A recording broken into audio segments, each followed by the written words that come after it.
Star hospitals Banjara hills తో పాటు ఇప్పుడు ఫైనాన్షియల్ డిస్ట్రిక్ట్ లో కూడా पसे पर्दा बैठकर सुनने वाली मेरी सरदार माँ और बहनों, गैर नौजवान साथियों, शहनशीन पर तशरीफ फरमा मुफ्ती असलम कासमी साहब, सदर जमीयतुल उलमा हिंद संगारेड्डी ज़िले, जनाब कौसर मोइनुद्दीन साहब, रुकन असम्बली मजलिस इत्तेहादुल मुस्लिमीन जहीराबाद के सदर जनाब अतर अहमद साहब, जनाब गौस पाशा साहब, सदासी बेट के मजलिस के सदर, इशरत साहब ज़िले मेदक के सदर, यूनुस साहब जो नारायण खेड़ के मजलिस सदर हैं, बांसवाड़ा से तशरीफ लाए मजलिस इत्तेहादुल मुस्लिमीन के सदर, सेक्रेटरी जहीराबाद गौस साहब, बिदर के मजलिस इत्तेहादुल मुस्लिमीन के सदर और रुकन बल्दिया जनाब मुन्ना साहब का शुक्रगुजार हूँ कि आप लोग अपना कीमती वक्त निकाल कर आज मजलिस इत्तेहादुल मुस्लिमीन के जलसे हालात हाजरा में आपने शिरकत की। मैं शुरुआत में आपको ये बात बताना ज़रूरी समझता हूँ कि आज हमारी आंखों के सामने और बल्कि सारी दुनिया के सामने जो बर्बरियत के मज़ाहिरे आप और हम और सारी दुनिया देख रही है कि फ़लस्तीन की सरज़मीन पर जहाँ पर मासूम फ़लस्तीनियों के खून से गाज़ा की सरज़मीन को लाल किया जा रहा है और लोगों की मौत हुई है, जिसमें से 3760 मासूम बच्चे हैं, 2326 उसमें ख़वातीन हैं, यानी 9000 में जो लोगों की मौत हुई है इजराइल जालिम हुकूमत की बमबारी और उनकी फ़ौजी कार्रवाई 11-12 दिन से ये बर्बरियत फ़लस्तीनियों पर की जा रही है। और ख़ास तौर से मगरबी ममालिक जो सारी दुनिया को ह्यूमन राइट्स का दर्स देते हैं, आज वो अंधे बन चुके हैं, बहरे बन चुके हैं। इन मासूम फ़लस्तीनियों पर जो जुल्म हो रहा है उस पर मगरबी दुनिया खामोश तमाशाई बनकर उनको देख रही है। अफसोस होता है कि यही मगरबी दुनिया अगर किसी एक जानवर पर कुछ हो जाता है तो उसका बड़ा इशू बनाते हैं। यूक्रेन में रशिया ने हमला किया यूक्रेन पर तो पूरी मगरबी दुनिया रशिया के खिलाफ खड़ी हो गई, यूक्रेन के साथ आकर ठहर गए। मगर जब वही फ़लस्तीनियों पर पिछले 75 बरस से इजराइल उन पर जुल्म कर रहा है तो मगरबी दुनिया खामोश बैठी हुई है। और आज 9000 के करीब फ़लस्तीनियों को कत्ल कर दिया गया, 10,000 से ज़्यादा बिल्डिंगों को डिमोलिश कर दिया गया जो बमबारी के ज़रिए। 21 लाख की आबादी गाज़ा पट्टी का इलाका है, जिसमें से 10 लाख लोग आज बेघर हो चुके हैं। आज हम यहाँ आराम से बैठे हैं संगारेड्डी के इस ग्राउंड में, मगर आप थोड़ी देर के लिए सोचो कि ना उनके पास पीने का पानी है, ना खाना है। 36 अस्पताल गाज़ा में हैं। हमने अवाम से अपील की कि आप वहाँ पर उन असम्बली हल्के जात से मजलिस के उम्मीदवारों को कामयाब और कामरान करें वोट डालकर अपनी दुआओं से। जहाँ पर मजलिस का उम्मीदवार नहीं होगा, हमने अवाम से अपील की कि वहाँ पर वो मामू को कामयाब करें, उनके उम्मीदवारों को कामयाब करें। मेरे अजीज दोस्तों और बुजुर्गों, मजलिस ने फैसला क्यों लिया मैं आपको बताना चाहता हूँ।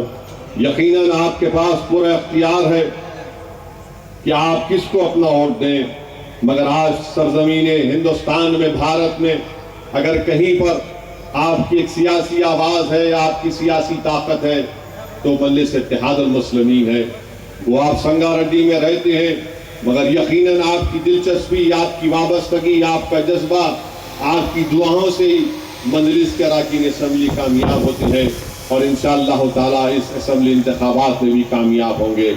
मैं आपके सामने चंद बातों को रखना चाहता हूँ ताकि आपको ये बात समझ में आ जाए कि मजलिस ने अपनी तायीद का ये फैसला क्यों लिया। मैं आपको बताना चाहता हूँ मेरे अजीज दोस्तों और बुजुर्गों, रियासत तेलंगाना बनने के बाद मजलिस इत्तेहादुल मुस्लिमीन की नुमाइंदगी पर हर साल अक़लियतों की तालीम के ऊपर यहाँ की हुकूमत 650 करोड़ रुपये सिर्फ तालीम के ऊपर खर्च की, अक़लियतों की तालीम के ऊपर। वो उसका ब्रेकअप क्या है मैं आपको 9 साल का बता रहा हूँ। 9 साल में प्री मैट्रिक स्कॉलरशिप में 475 करोड़ रुपये खर्च किए गए। इसका फायदा प्री मैट्रिक स्कॉलरशिप में अक़लियतों के 14,27,714 बच्ची और बच्चों को हुआ। ये रीइंबर्समेंट ऑफ ट्यूशन फीस है, 1,15,000 के करीब तलबा और तालिबात को हुआ। चीफ मिनिस्टर ओवरसीज स्कॉलरशिप जो अक़लियतों को दी गई 490 करोड़ रुपये 9 साल में, जिसमें 3,224 अक़लियती तलबा और तालिबात को ओवरसीज स्कॉलरशिप दी गई।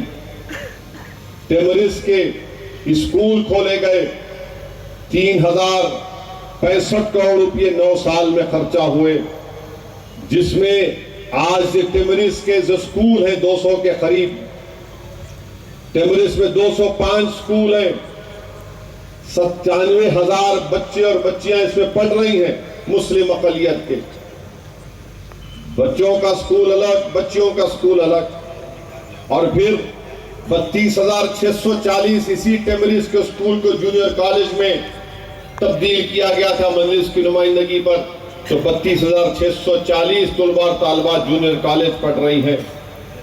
80,000 तलबा और तालिबात इस टेमरिस के स्कूल से मुस्लिम अक़लियत के पढ़कर निकल गए। और आपको जानकर खुशी होगी कि ये जो मैं आपके सामने आदाद व शुमार रख रहा हूं, आप जाकर देख ले सकते हैं। मजलिस इत्तेहादुल मुस्लिमीन ने यह फैसला लिया कि आप संगारेड्डी में यहां पर आप मामू को कामयाब करिए। यह काम किया गया है, यकीनन और भी काम करना है। जैसा कि हमारे मजलिस के जिम्मेदारों ने दिया कि संगारेड्डी में बाउंड्री वॉल की तामीर होना, वक्फ की जो जमीन है सर्वे नंबर 412, 222, 311 तमाम 102 एकड़ जमीन जो है उसकी हिफाजत के लिए इंशाअल्लाह ताला मैं वादा कर रहा हूं आपसे कि हुकूमत से नुमाइंदगी करके इसकी बाउंड्री वॉल जो वक्फ की जमीन है इसके तहफ़्फ़ुज़ के लिए पूरे इक़दामात और बाउंड्री वॉल उठाने की कोशिश और काम करेंगे। एक BEd DEd Urdu medium college Sangareddy में जरूरत है। और पूरे मुत्तफ़क़ा तौर पर तमाम मसलक के उलमाओं ने फैसला लिया कि अहले सुन्नतुल जमात को, तबलीगी जमात को, जमात इस्लामी अहले हदीस को 1,000 स्क्वायर यार्ड जमीन दी जाए, ताकि जिस तरह की हमारे दूसरे अबनाए वतन का उनके भवन है उस तरह का एक काम हो सके। और इंशाअल्लाह ताला हम इसकी बात मैं खुद चीफ मिनिस्टर से और जनाब हरीश राव से करूंगा। एक माइनॉरिटी स्टडी सर्कल की संगारेड्डी में जरूरत है। अहमदनगर में उर्दू घर, कब्रस्तान की जरूरत है संगारेड्डी में। और जो ईदगाह नाकाफी है उसके बावजूद कोई प्राइवेट जमीन है हुकूमत से कहकर उसको एक्वायर किया जाए, इसकी भी कोशिश करेंगे। फिर डबल बेड 2 BHK का बोली कुंटा नाला एक्सपेंशन में इस ताल्लुक से कई मरतबा मैं बोला हूं, ये काम मुकम्मल नहीं हुआ, मेरी जिम्मेदारी है, इंशाअल्लाह मैं इसको मुकम्मल करवाऊंगा। वार्ड नंबर 20 में आंगनबाड़ी स्कूल है, बस्ती दवाखाना वार्ड नंबर 26 में जरूरत है। और एक शादी खाने जो है उसको तोड़कर दीनदार खां शादी खाना उसका सरेनो अच्छा बनाना चाहिए। और साथ ही साथ जो मेडिकल कॉलेज खोला गया उसमें अक़लियती नौजवानों को नौकरी मिलनी चाहिए। माइनॉरिटी लोन और गृह लक्ष्मी का जो लोन का प्रोसेस है उसको आसान करना चाहिए। और एक मेट्रो ट्रेन संगारेड्डी से मियाँपुर तक, मैं जो यकीन है कि अगर दोबारा केसीआर मुख्यमंत्री बनेगा तो काम होगा, क्योंकि उन्होंने ऐलान किया कि जितने टाउन्स हैं तेलंगाना में वहां पर हम इस तरह की सहूलतें पहुंचाने का काम करेंगे। फिर महबूब सागर को खूबसूरत बनाना और government girls high school Sangareddy में यहां पर मजलिस की तरफ से सालार मिल्लत की बुक डिस्ट्रीब्यूशन होती है और फर्नीचर की जरूरत है। और जुलकल गांव में कब्रस्तान की दीवार का उठाने का काम है, मुफ्ती साहब ने ये हुक्म दिया है। तो इंशाअल्लाह ताला ये जो आपके 19 काम आपने दिए हैं मुझे, मेरी जिम्मेदारी होगी कि इंशाअल्लाह ताला मैं इन पूरे कामों को करवाऊंगा। मगर मेरी आपसे एक अपील है कि आप अपना एक एक वोट का सही इस्तेमाल करिए। कांग्रेस पार्टी के वादे, कांग्रेस पार्टी के झूठ, उसकी एक लंबी तारीख है। उसको अगर बयान करना शुरू करूं तो शायद 10 बजे से पहले तकरीर को खत्म करना है वो जरा मुश्किल हो जाएगा। मगर मेरे अजीज दोस्तों और बुजुर्गों, मैं बस इतना ही कहना चाहूंगा, मैंने बात पहले भी कही, आपके दरमियान में आकर फिर से कह रहा हूं, क्योंकि ये जानते हैं कि हमको छोड़कर ये कहां जाएंगे। और बीजेपी को जरूरत नहीं है, बीजेपी अपने हिंदुत्व के प्रोग्राम को लेकर आगे बढ़ चुकी है। जहां पर तीसरी कुव्वत होगी तो बैलेंस ऑफ पावर आपके हाथ में होता है, कुव्वत आपके हाथ में होती है, तवाजुन आपके हाथ में होता है। अगर 2 पार्टी कौमी पार्टियां रहेंगे, मुझे अल्लाह सुब्हानहू व तआला ने मौका दिया मुल्क के कोने कोने में जाने का। मैं मध्य प्रदेश को जाकर देखा, राजस्थान को जाकर देखा, बड़ी बड़ी रियासतों में जाकर देखा। वहां पर यही देखने में आता कि जहां पर 2 कौमी पार्टियां होती हैं वहां पर अक़लियतें को बर्बाद कर दिया जाता है। आप बोलेंगे उत्तर प्रदेश में समाजवादी है, समाजवादी अब नहीं रही, समाजवादी पार्टी नहीं रही, उसकी ताकत कुव्वत खत्म हो चुकी है। मेरे अजीज दोस्तों और बुजुर्गों, इसीलिए आपसे कह रहा हूं कि यहां हमारे पास एक तीसरा प्लेयर है, यहां हमारे पास मंजलिस एक चौथा प्लेयर है आपका। इस बैलेंस को बरकरार रखिए। वोट देना आपका काम है, आपको समझाना, आपसे गुजारिश करना, आपको बताना मेरा फरीजा है, मैं आपको बता रहा हूं। अगर 2 कौमी पार्टी बन जाएंगे तो याद रखिए हम इनके पैरों का फुटबॉल बन जाएंगे। ये सिर्फ हमसे डरा डरा कर वोट हासिल करते रहेंगे। ये जो काम आप देख रहे हैं, 210 रेजिडेंशियल स्कूल, 205 रेजिडेंशियल स्कूल में अगर आज 1 लाख, कर्नाटका में क्या हो रहा? कर्नाटका में जब से कांग्रेस आई वहां पर बिजली नहीं है, वहां पर किसानों को पानी नहीं है। रिजर्वेशन बीजेपी ने निकाला, 6 महीने में एक कानून नहीं बना सके कि दोबारा मुसलमानों को रिजर्वेशन दिया जा सके कर्नाटका में। जज्बात से खेलते रहेंगे, हमारे बच्चों का मुस्तकबिल बर्बाद हो जाएगा। और जब कभी भी कांग्रेस इख्तियार में थी, आंध्र प्रदेश में फसादात होते रहे। इसी जमीन पर फसाद हुआ, संगारेड्डी में, हैदराबाद में फसाद हुआ। हर साल में कुछ ना कुछ होता, मगर अल्हम्दुलिल्लाह पिछले 9 साल से तेलंगाना में अमन है। तेलंगाना तरक्की कर रहा है, यकीनन और करना है किसानों के लिए, गरीबों के लिए। मैं ये नहीं कह रहा हूं कि पूरा काम हो गया, बहुत करना है, मगर अगर आप मजमूई तौर पर देखेंगे तो तेलंगाना में काम हुआ है। इस काम को लेकर आगे बढ़ना है। कांग्रेस जहां प्रदेशों में है वहां पर फसाद होता। आप बोलेंगे मिसाल दो, राजस्थान की मिसाल ले लो। जुनैद नसीर को राजस्थान में घाटमीका से किडनैप करके हरियाणा ले जाकर उनको जिंदा जला दिया जाता है। पावर आपके हाथ में है, आपके हाथ में हर चीज है। इसीलिए फौरन हुकूमत ने काम किया। राजस्थान में क्यों नहीं किया, बताओ मेरे को। आप बताओ, पूछो, आप अपने आप से सवाल करो। आप वोट डालने से पहले सेक्रेटेरिएट की मस्जिद को शहीद किया गया, गलत हुआ, ये कांग्रेस वालों से पूछो। आप, इन्होंने रेजोल्यूशन पास नहीं किया था अपनी पार्टी में कि दोबारा बाबरी मस्जिद को बनाएंगे। पूछो इनसे, आप तुमने पास किया था नहीं किया था? अपने पार्टी में पास किया था तुमने, CWC में। हमने सेक्रेटेरिएट में दोबारा उस जगह पर उस मसाजिद को तामीर किया। क्यों किया? क्योंकि आपके पास बैलेंस ऑफ पावर है, आपके पास ताकत है। यहां पर 2 प्लेयर नहीं, 3 प्लेयर हैं, 4 प्लेयर हैं। कुव्वत आपके पास है, इसीलिए आप काम करवा रहे हैं। ये कांग्रेस आएगी तो ये 2 कौमी पार्टियां अकलियतों को बर्बाद कर देंगे, बड़े बड़े वादे करेंगे, कुछ नहीं करेंगे। राजस्थान में जाकर देख लो आप, राजस्थान में 60% मुस्लिम बच्चे एनीमिक हैं, खून की कमी है उनके पास। मैं स्टडी करवाया पूरी, बड़े बड़े माहिरीन को बिठाकर रिपोर्ट तैयार किया। आप बताइए क्या हो रहा है वहां पर? मगर यहां पर इनके बड़े बड़े लोग आते हैं, बुलंदान दावे करते हैं। इनके एक लीडर आए, राहुल गांधी, प्यारे ने आकर कह दिया कि केसीआर ने इतना पैसा लिया, हम आके वापिस कर देंगे। माने ये मोदी 2 हो गया। ये 2014 में मोदी बोले थे 15 लाख हर एक के अकाउंट में डालूंगा। वो 15 लाख की जगह 15 पैसे नहीं आए तो इन्हों बोले भाई उसका डायलॉग मैं मार लेता हूं। तो इन्हों बोल रहे मैं आऊंगा, मैं निकाल लूंगा। ये जो काम जो मैं आपके सामने रखा हूं, बताइए ये काम किसके फायदे किसका फायदा हो रहा है? थोड़े पढ़े लिखे नजर आते थे मुझे, तो बिल्कुल ही थम्स अप निकले वो तो।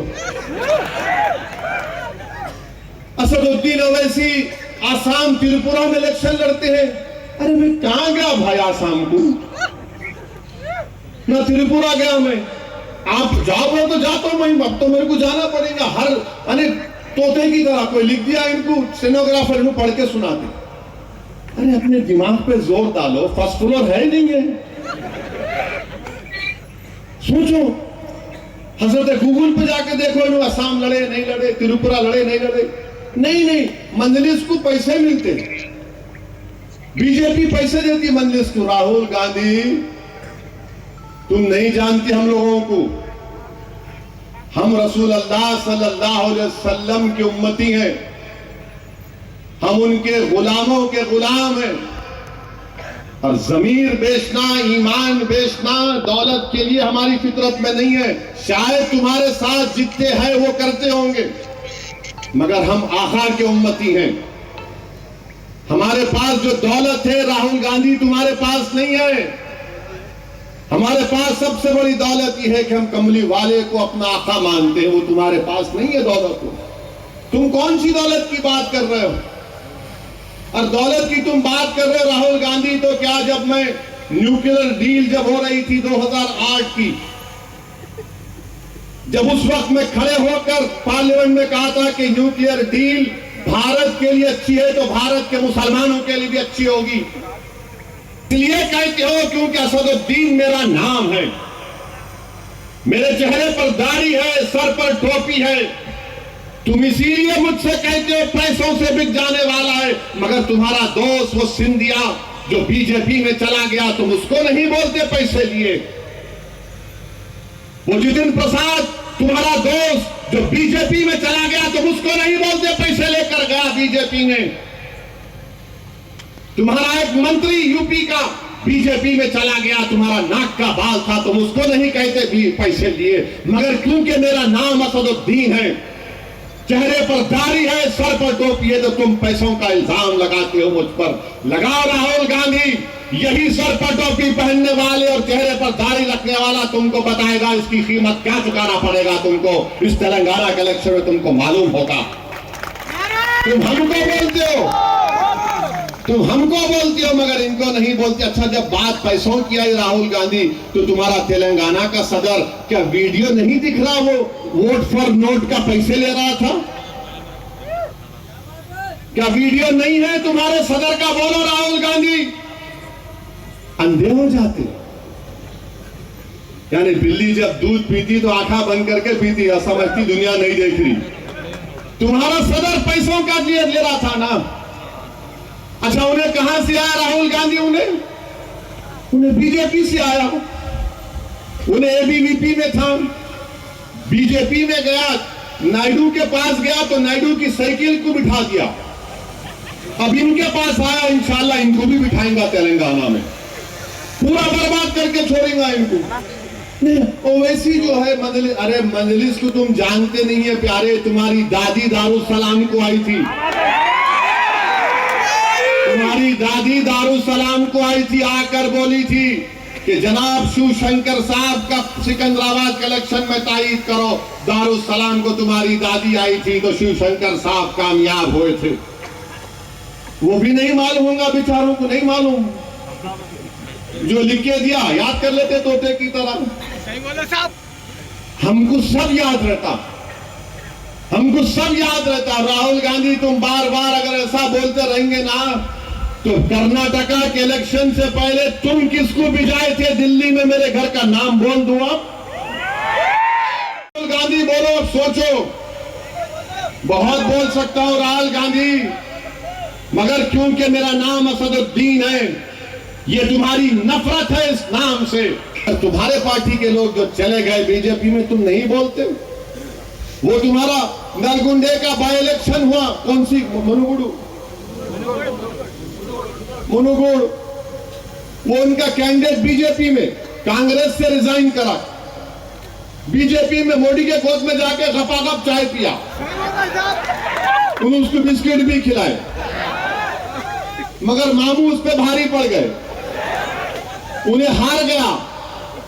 अब उन्हें क्या करा, नहीं मोदी की चाय अच्छी नहीं, राहुल के कदमों में बैठ जाता है, यहां चले गए, उन्हें सेकुलर हो गए, उन्हें सेकुलर हो गए। जहीराबाद में बागा रेड्डी साहब के बेटे बीजेपी में चले गए, जहीराबाद में कांग्रेस का उम्मीदवार बीजेपी से कांग्रेस में आया, और इन हमारे को आईना दिखा रहे। अरे कभी आपने आईना, अपना चेहरा तो देखो, साथ में तुम्हारे कितने बीजेपी के लोग खड़े हुए हैं। मैं ये कर दूंगा, तुम कुछ भी नहीं कर सकते, मालूम हमारे को। तुम अमेठी जीतते नहीं जीतते बोलो साथ पूरा बताओ, चैलेंज करो तुमको। तुम हार गए वहां पे अमेठी में, वायनाड क्यों जीते? क्योंकि 30% असदुद्दीन ओवैसी वायनाड में था। तुम अमेठी नहीं जीते, तुम्हारे बाप दादा की सीट तुम हार गए। तुम सेकुलरिज्म का दर्श मत दो राहुल गांधी। अगर बोलना शुरू करूंगा ना तो मैं फिर से कह रहा हूं, कांग्रेस आरएसएस की मां है, कांग्रेस आरएसएस की मां है। इसलिए इस कांग्रेस को जो आरएसएस की मां है, मामू को जिताना है। मामू को जिताए तो ये कांग्रेस जो आरएसएस की मां है, इनको हार होगी।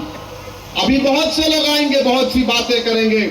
मैं सिर्फ इतना ही कहूंगा कि यहां पर दुब्बाक में जो प्रभाकर रेड्डी पर कातिलाना हमला हुआ, मैं उसकी मजम्मत करता हूं। क्यों कांग्रेस का आदमी मारा प्रभाकर रेड्डी को? राहुल गांधी आप नहीं बोलेंगे? अरे आप तो वायलेंस को देख चुके हैं ना, आपकी दादी शहीद हुई, आपके वालिद को मार दिया गया, और आपका पार्टी का आदमी प्रभाकर रेड्डी को चाकू मारता है, उसकी एक आंख को निकाल दिया जाता है। बोलो इस पर तो कुछ बोलो। राहुल गांधी नहीं बोलेंगे, दिखता नहीं कुछ, मगर मजलिस को गाली देंगे। 28 नवंबर तक आप एक ही बात सुनेंगे, मोदी आएंगे, स्टीयरिंग इनके हाथ में है, राहुल आएंगे वो वैसी बी टीम है। राहुल गांधी कोई बी टीम नहीं है। अगर तुम बी टीम बोलेंगे तो तुम कौन सी टीम के? मैं बोलूं तुमको, तुम कहां से आए बोलूं मैं तुमको? बहरहाल मैं तो बोल चुका हूं, राहुल गांधी आओ हैदराबाद में मुकाबला करो मेरा पार्लियामेंट इलेक्शन में। क्यों ये बातें करते? हैदराबाद में पंजाब से जमहूरी तरीके से देख लेंगे। अरे तुम यहाँ वहां फिर के बोलते, आओ ना हैदराबाद को मुकाबला करो मेरे से, आओ सबको, आओ तुम्हारा खानदान को, तुम्हारी आरएसएस को, सबको आके मुकाबला करो। अब पूरे तेलंगाना में किसी के पीछे नहीं पड़ रहे, इनको खाली एक ही दूल्हे भाई दिख रहा, वो ऐसी मजूरी। बहरहाल मेरे अजीज दोस्तों और बुजुर्गों, मेरी आपसे गुजारिश है कि मुत्तहदा तौर पर अपने वोट का इस्तेमाल करिए। बीजेपी तेलंगाना में कोalition चाहती है, हरगिज होने मत दीजिए। यहाँ पर तीसरा प्लेयर है, कुव्वत आपके पास है, तवाजुन आपके पास है, बैलेंस आपके पास है। मेरी इस बात को गौर करिए और यहाँ से मामू की पार्टी के उम्मीदवार को कामयाब करिए। बहुत बहुत शुक्रिया। अस्सलाम वालेकुम व रहमतुल्लाहि व बरकातुहू। మరిన్ని వీడియోస్ కోసం ఛానల్ ని సబ్స్క్రైబ్ చేయండి, లేటెస్ట్ అప్డేట్స్ కోసం వాట్సాప్ ఛానల్ ని ఫాలో చేయండి అండ్ లింక్ డిస్క్రిప్షన్ లో ఉంది.